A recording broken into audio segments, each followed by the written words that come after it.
quand nous allons aux obsèques, les témoignages que nous faisons, on ne fait pas les témoignages au hasard. Et normalement, même si quelqu'un a été criminel, pendant ces obsèques, on fait filer tout ça. On ouvre la voie aux bonnes actions. Et c'est pour cette raison que nous disons que pour John Fundi, en politique, il y a toujours des ennemis. Il y a toujours les gens qui vous jettent des pots de banane.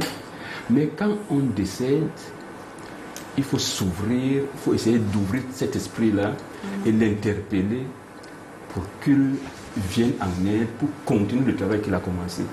Moi, j'ai lu un livre qui avait été écrit le 1er avril 1960, Le message d'outre-tombe de Ruben Umniobe. Mais quand vous le lisez aujourd'hui, c'est comme si c'était actuel. Alors nous pensons que les morts ne sont pas morts. Et un homme public comme Nidjon Fundi, ce n'est pas le jour de son enterrement qu'on fera son témoignage. Le témoignage même que nous faisons ici à la télé est entendu par nos ancêtres. Et nous disons donc à John Fundi que le travail que tu as commencé, tu n'es même pas encore au milieu parce que, tel qu'on l'a constaté, il y a le NOZO, il y a ton parti, le SDF, il y a tous les maux que nous vivons au Cameroun. C'est maintenant que ton travail commence. Et quand on fait de la politique, ce n'est pas toujours arriver au sommet. C'est contribuer au bien-être des Camerounais. Il a fait son travail et tout le monde a vu qu'avec Nidjon Fundi, moi j'ai été un représentant d'un bureau de vote à l'époque en 92.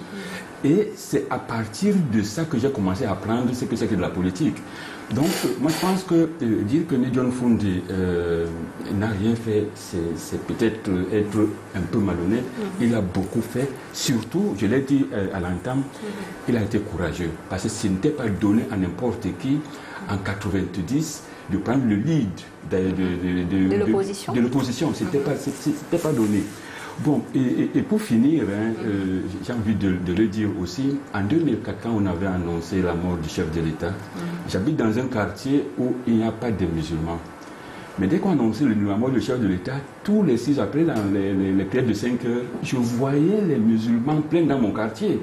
En fait, quand on m'a demandé pourquoi, j'ai dit que mais c'est que vous n'avez pas lu la Constitution. Quand le président meurt, c'est le président de l'Assemblée qui prend le pouvoir et organise les élections. Donc quand tu les vois là, et il ne regarde plus le corps, il regarde le pouvoir maintenant. Donc quand un homme politique meurt, il y a les condoléances qui partent, mais on réfléchit politique tout de suite. On ne laisse même pas une minute. D'accord.